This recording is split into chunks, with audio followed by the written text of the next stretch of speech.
بسم اللہ الرحمن الرحیم الحمد للہ رب العالمین والصلاة والسلام علی سید المرسلین وعلی آلہ واصحابہ اجمعین اما بعد اعوذ باللہ من الشیطان الرجیم بسم اللہ الرحمن الرحیم یا ایہا الناس اعبدوا ربکم الذی خلقکم والذین من قبلکم لعلکم تتقون الذی جعل لکم الارض فراشا والسماء بناء وأنزل من السماء ماء فأخرج به من الثمرات رزقا لكم فلا تجعلوا لله أندادا وأنتم تعلمون صدق اللہ العظیم۔ محترم بزرگوں، دوستوں اور دینی بھائیوں، آج کی اس مجلس میں سورہ بقرہ کی آیت نمبر 21 اور 22 کی تفسیر ہو رہی ہے۔ اللہ تعالی ہم سب کو عمل کرنے کی توفیق عطا فرمائے۔ پہلی آیت میں اللہ تبارک و تعالی بیان فرماتے ہیں، یا ایہا الناس اعبدوا ربکم الذی خلقکم والذین من قبلکم لعلکم تتقون، یعنی اے لوگو اپنے رب کی بندگی کرو جس نے تم کو پیدا کیا اور ان کو جو تم سے پہلے تھے، تاکہ تم پرہیزگار بن جاؤ۔ اور دوسری آیت میں اللہ تعالیٰ فرماتے ہیں، الذی جعل لکم الارض فراشا والسماء بناء وانزل من السماء ماء فاخرج به من الثمرات رزقا لکم فلا تجعلوا للہ اندادا وانتم تعلمون، یعنی جس نے تمہارے واسطے زمین کو بچھونا بنایا اور آسمان کو چھت بنایا اور آسمان سے پانی اتارا، پھر اس سے میوے نکالے تمہارے کھانے کے واسطے، سو کسی کو اللہ کے مقابل نہ ٹھہراؤ اور تم تو جانتے ہو۔ محترم حضرات، سورہ بقرہ کی ابتدائی 20 آیتوں میں ہدایت کے قبول کرنے اور نہ کرنے کے معیار پر کل انسانوں کو 3 گروہوں میں بانٹ دیا گیا ہے، جس میں اس طرف بھی اشارہ پایا گیا کہ انسانوں کی گروہی اور قومی تقسیم نسب اور وطن یا زبان اور رنگ کی بنیادوں پر معقول نہیں، بلکہ اس کی صحیح تقسیم مذہب کی بنیاد پر ہے کہ اللہ تعالیٰ اور اس کی ہدایات کو ماننے والے ایک قوم ہیں اور نہ ماننے والے دوسری قوم ہیں، جن کو سورہ مجادلہ میں حزب اللہ اور حزب الشیطان کا نام دیا گیا ہے۔ غرض سورہ بقرہ کی ابتدائی 20 آیتوں میں قرآنی ہدایت کو ماننے یا نہ ماننے کی بنیاد پر انسان کو 3 قوموں میں تقسیم کر کے ہر ایک کا کچھ حال بیان فرمایا گیا۔ اس کے بعد مذکورہ 21ویں اور 20ویں آیتوں میں 3 گروہوں کو خطاب کر کے وہ دعوت پیش کی گئی ہے جس کے لیے قرآن نازل ہوا ہے۔ اس میں مخلوق پرستی سے باز آنے اور ایک خدا کی عبادت کرنے کی طرف دعوت ایسے انداز سے دی گئی ہے کہ اس میں دعوے کے ساتھ اس کے واضح دلائل بھی موجود ہیں، جن میں ادنا سمجھ بوجھ والا انسان بھی ذرا غور کرے تو توحید کے اقرار پر مجبور ہو جائے۔ پہلی آیت میں یا ایھا الناس سے خطاب شروع ہوا۔ لفظ الناس عربی زبان میں مطلق انسان کے معنی میں آتا ہے،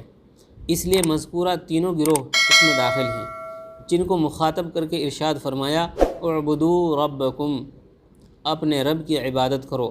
عبادت کے معنی ہے اپنی پوری طاقت مکمل فرما برداری میں صرف کرنا اور خوف و عظمت کے پیش نظر نافرمانی سے دور رہنا۔ اور لفظ رب کے معنی ہے پروردگار کے، جس کی پوری تشریح پہلے ہم کر چکے ہیں۔ اب مطلب یہ ہوا، اعبدوا ربکم یا ایھا الناس اعبدوا ربکم، اے لوگو عبادت کرو اپنے رب کی۔ یہاں پر لفظ رب کی جگہ لفظ اللہ یا اسماء حسنہ میں سے کوئی اور نام بھی لایا جا سکتا تھا، مگر ان میں سے اس جگہ لفظ رب کا انتخاب کرنے میں یہ حکمت ہے کہ اس مختصر سے جملے میں دعوے کے ساتھ دلیل بھی آ گئی ہے، کیونکہ عبادت کی مستحق صرف وہ ذات ہو سکتی ہے جو انسان کی پرورش کی کفیل ہو،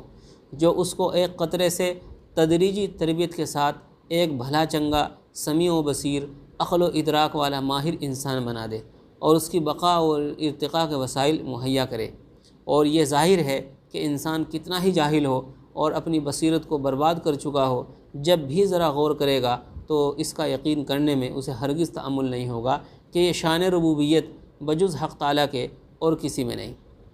اور انسان پر یہ مربیانہ انعامات نہ کسی پتھر کے تراشے ہوئے بت نے کیے ہیں اور نہ کسی اور مخلوق نے،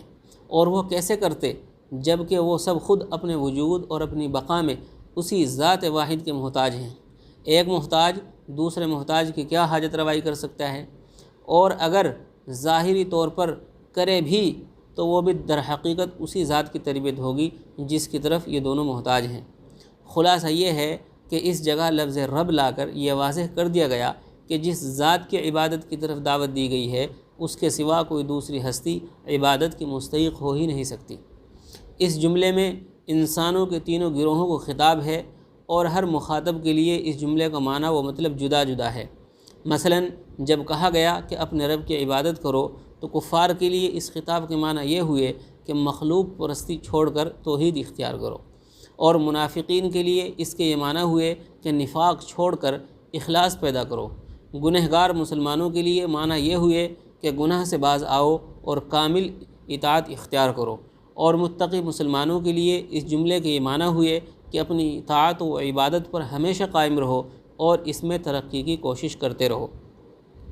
اس کے بعد رب کی چند صفات خاصہ کا ذکر کر کے اس مضمون کی مزید توضیح فرما دی گئی۔ ارشاد ہوتا ہے الذی خلقکم والذین من قبلکم، یعنی تمہارا پروردگار وہ ہے جس نے تمہیں پیدا کیا اور ان قوموں کو بھی جو تم سے پہلے گزر چکی ہیں۔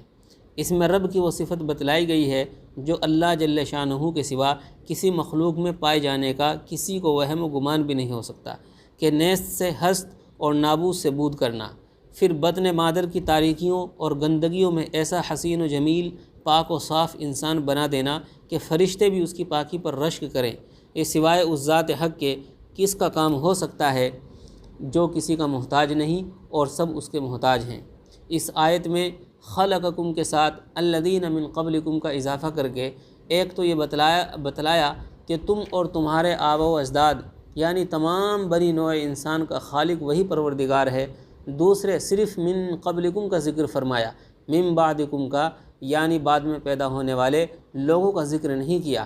اس میں اس کی طرف بھی اشارہ ہو گیا کہ امت محمدیہ علی صاحبہا الصلاۃ والسلام کے بعد کوئی دوسری امت یا دوسری ملت نہیں ہوگی، کیونکہ خاتم النبیین صلی اللہ علیہ وسلم کے بعد نہ کوئی نبی مبعوث ہوگا نہ اس کی کوئی جدید امت ہوگی۔ اس کے بعد اسی آیت کا آخری جملہ ہے لعلکم تتقون، یعنی دنیا میں گمراہی اور آخرت میں عذاب سے نجات پانے کی امید تمہارے لیے صرف اسی صورت میں ہو سکتی ہے کہ توحید کو اختیار کرو اور شرک سے باز آ جاؤ۔ پھر دوسری آیت میں رب کی دوسری صفات کا بیان اس طرح فرمایا گیا ہے الذی جعل لکم الارض فراشا والسماء بناء وانزل من السماء ماء فاخرج به من الثمرات رزقا لکم، یعنی رب وہ ذات ہے جس نے تمہارے لیے زمین کو فرش بنایا اور آسمان کو چھت بنایا اور آسمان سے پانی برسایا، پھر اس پانی کے ذریعے پردہ عدم سے نکالی پھلوں کی غذا تمہارے لیے۔ پہلی نعمت ہے یہ۔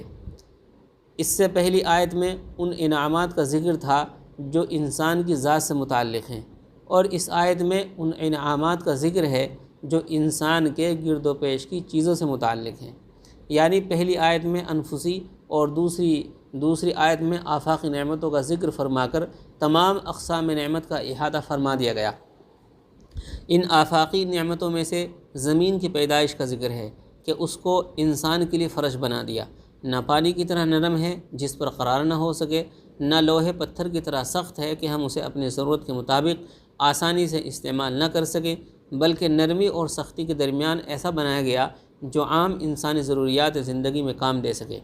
فراش کے لفظ سے یہ لازم نہیں آتا کہ زمین گول نہ ہو، کیونکہ زمین کا یہ عظیم الشان کرہ گول ہونے کے باوجود دیکھنے میں ایک سطح نظر آتا ہے، اور قرآن کریم کا عام طرز یہی ہے کہ ہر چیز کی وہ کیفیت بیان کرتا ہے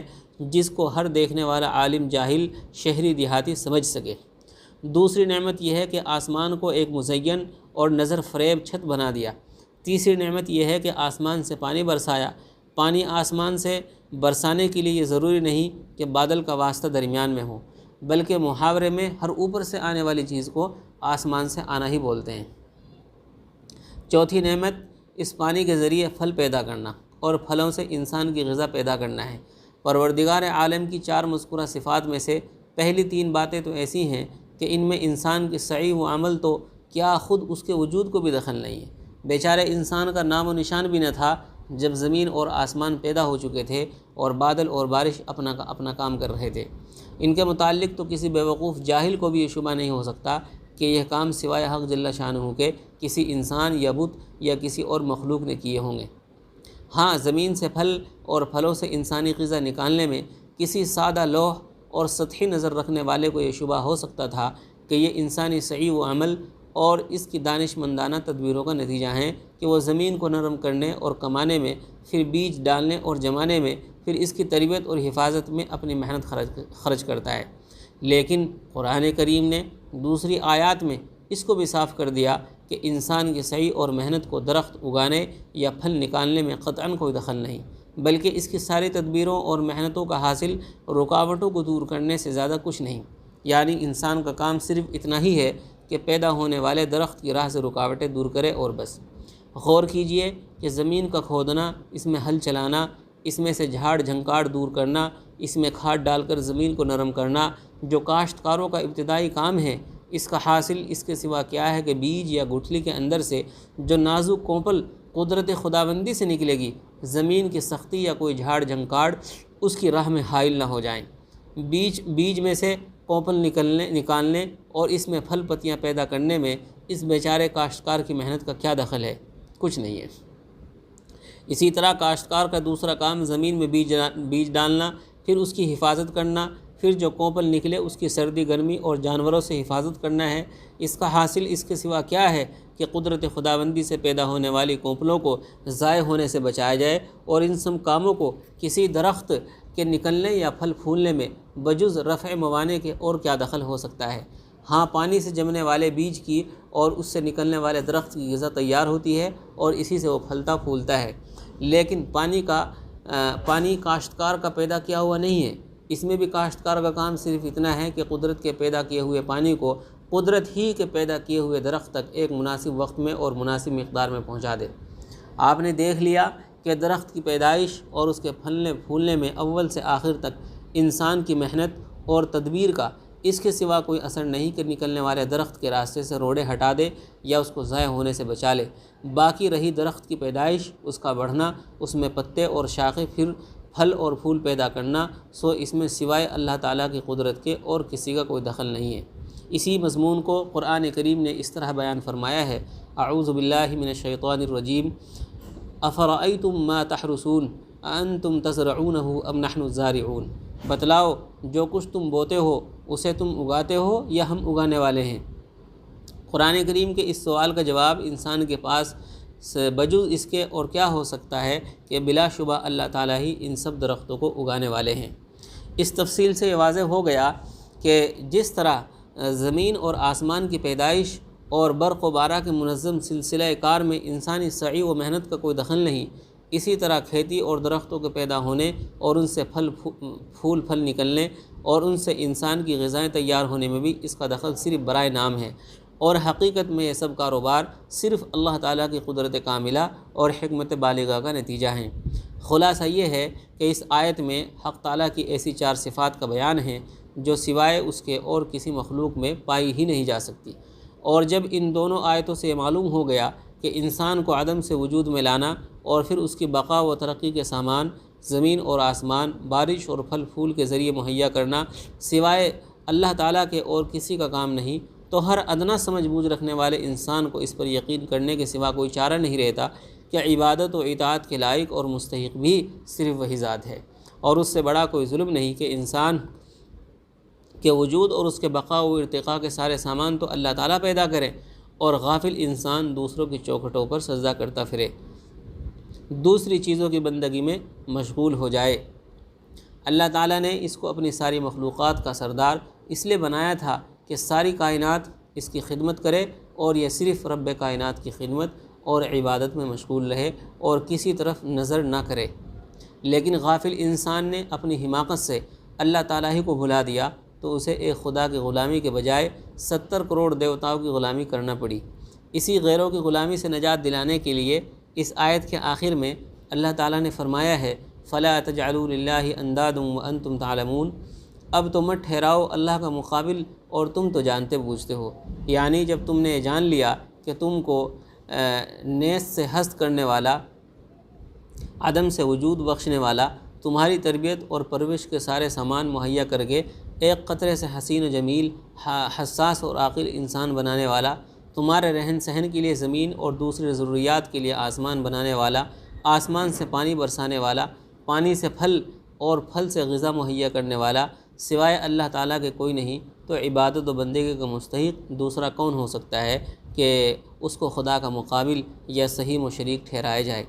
اگر ذرا بھی غور کیا جائے تو اس جہان میں اس سے بڑھ کر کوئی ظلم اور بے وقوفی و بے عقلی نہیں ہو سکتی کہ اللہ تعالیٰ کو چھوڑ کر مخلوق سے دل لگایا جائے اور اس پر بھروسہ کیا جائے۔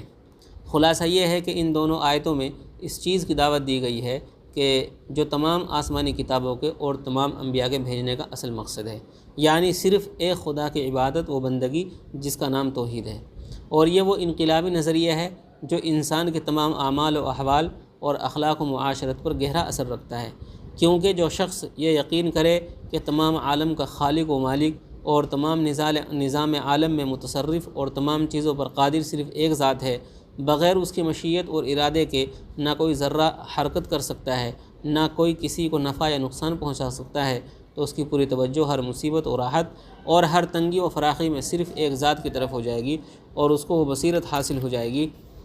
جس کے ذریعے وہ اسباب ظاہرہ کی حقیقت کو پہچان لے گا کہ سلسلہ اسباب در حقیقت ایک پردہ ہے جس کے پیچھے دست قدرت کار فرما ہے۔ اللہ تعالی ہم سب کو عمل کرنے کی توفیق عطا فرمائے۔ وآخر دعوانا الحمدللہ رب العالمین۔